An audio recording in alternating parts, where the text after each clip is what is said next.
La Commission européenne a convoqué demain à Bruxelles tous les États qui ne respectaient pas les normes de qualité de l'air. La France est concernée. Elle devra venir avec des solutions, des plans d'action sur lesquels ont notamment réfléchi des associations de la vallée de l'Arve en Haute-Savoie, une vallée, on le sait, très polluée. Ingrid Pernet-Duparc avec Serge Vorette. L'image est devenue classique dans la vallée de l'Arve. Un phénomène d'inversion des températures lié à l'anticyclone qui laisse la pollution stagner en fond de vallée. Ces spécificités météorologiques et topographiques donnent à ce territoire un côté très atypique.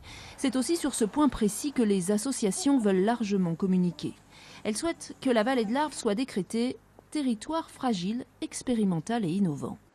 Ça passe par des choses comme des normes plus strictes pour l'industrie, puisqu'on est dans une zone fragile, peut-être une réduction de vitesse sur l'autoroute toute l'année, des mesures aussi financières, des aides plus fortes pour régénérer le réseau ferroviaire, peut-être en priorité dans des zones comme les nôtres.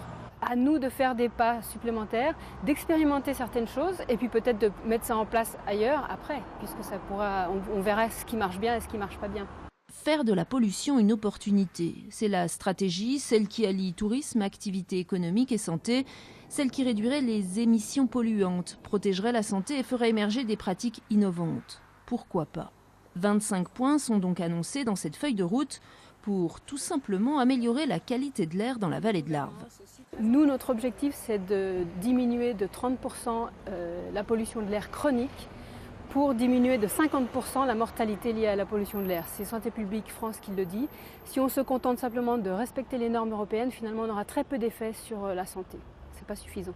Demain, la Commission européenne réunira 9 pays pour un sommet ministériel sur l'environnement.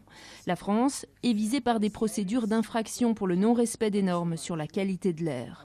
Les associations attendent plus de fermeté, mais surtout que ces propositions deviennent enfin des actions.